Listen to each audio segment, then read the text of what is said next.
Our next happy holiday story from this book is Monsters, Christmas in Monstropolis.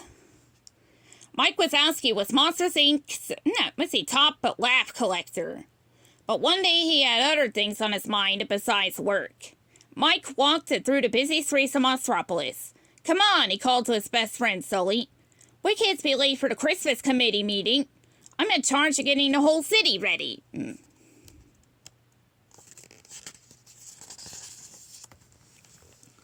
Mike had big plans. He pictured Monstropolis glowing from top to bottom. And to cap it off, he planned to set up a huge Christmas tree in the center of the city. "We'll have a special tree lighting ceremony on Christmas Eve," he told his team, with a camera crew there to broadcast the event live. Sully nervously looked over Mike's plans. "This is going to take a lot of laugh power, Mikey," he said. "I'm not sure," but Mike was determined. "People will be talking about the great job the Christmas committee did for years," he exclaimed. Before long, teams of monsters had spread across the city. And the hanging lights are putting up decorations. "Maybe we can skip some of these lights," Sully said.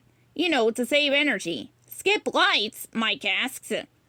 "No, we need more lights. Smitty, Needleman," he shouted to two nearby monsters. "Double the lights in the city dump."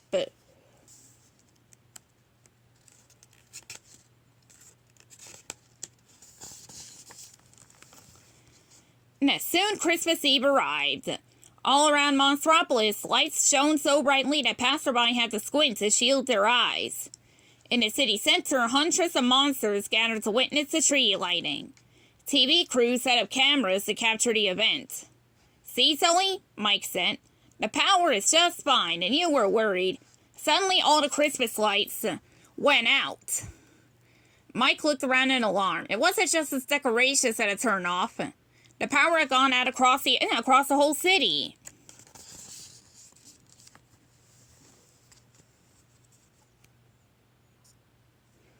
"What's going on, Wazowski?" one monster yelled angrily.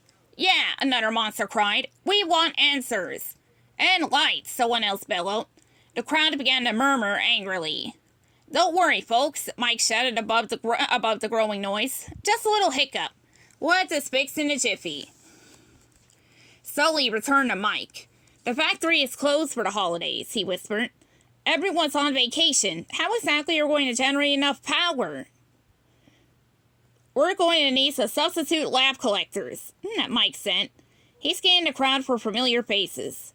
"Okay, let's see. Who looks funny?" His gaze settled on Smitty and Needleman. "Hey, you two," he called. "Over here." Sully and Mike quickly ushered their new lab collectors to Monsters, Inc. It was up to the four of them to turn the city's power back on. At the factory, Sully stopped short. He gazed at the hundreds of doors hanging from the conveyor belt. Without power, Sully would need to pull them into place himself. We got our work cut out for us," he said, doing some quick calculations. "We'll probably need 6 cans to power up the city and have enough left over for the tree lighting. And we got about an hour to pull it off." Smitty and Needleman looked nervous. "Well, what can we do, Mr. Wazowski?" Needleman asked, his voice shaking. "But we don't know any jokes." "Don't worry," Mike said. "I got 1,000,000 of them." He quickly scribbled down some jokes and handed them to the monsters. "And remember, it's all a neat delivery."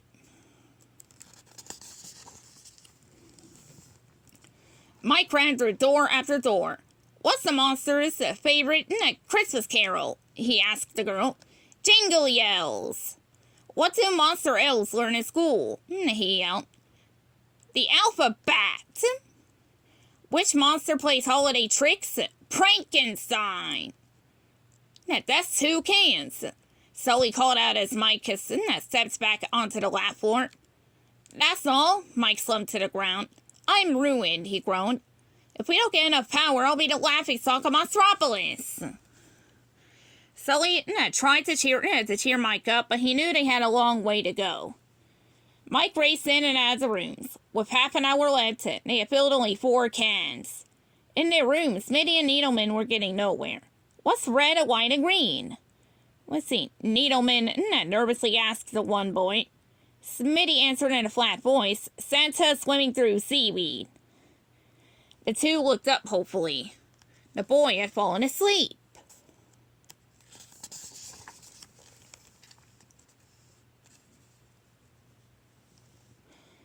Now, you stink, Smitty said as he and Needleman went through another door. I stink, Needleman's voice rose, waking the girl whose room they had entered. Needleman gave Smitty a little push. You're the one who smells.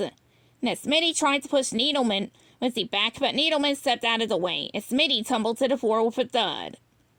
The girl howled with laughter. I don't know what you just did in there, but it's working, Sully said when the two stepped back onto the lap floor. You just filled half a can. The new laugh collectors headed through another door. Mike and Sully heard thumps, crashes, and laughter. Curiously, they stopped to poke their heads in. I'm on a roll, Needleman cried, jumping up and down. In a flash, Mike tossed the rotten banana to Smitty. Or maybe you're on a banana peel, Smitty said, gulping down a banana, throwing the peel. Needleman stepped on it and slid across the room. The boy laughed so hard he filled an entire can. One more to go, Sully said. We've only got 5 minutes left. Good thing I saved the best for last, Mike said, hurrying through the nearest door. What's Red and Harry has 8 legs that got Santa's sleigh? He asked a group of cousins. Rudolph the Red-Nosed Spider. The room shook with laughter. 6 cans, Sully called. Let's hope it's enough. Tree lighting, here we come. The 4 monsters raced through the streets. The lights had come back on in the city, but what about the Christmas tree? Had they collected enough laughs to light that too? By the time they reached the city center, monsters stood shoulder to shoulder, waiting for the lighting. Mike could cross his fingers. He knew all eyes were on him. Taking a deep breath, he flipped the switch, but nothing happened.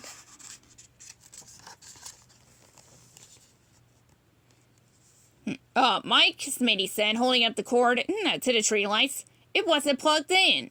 Needleman quickly pushed the plug into a nearby socket. The lights flicked on. Everyone gasped in wonder. You did it, Mike, Sully said. Mike shook his head. You mean we did it. Then he pulled Smitty and Needleman up to face the cheering crowd. Merry Christmas, Monstropolis, they all shouted. The end.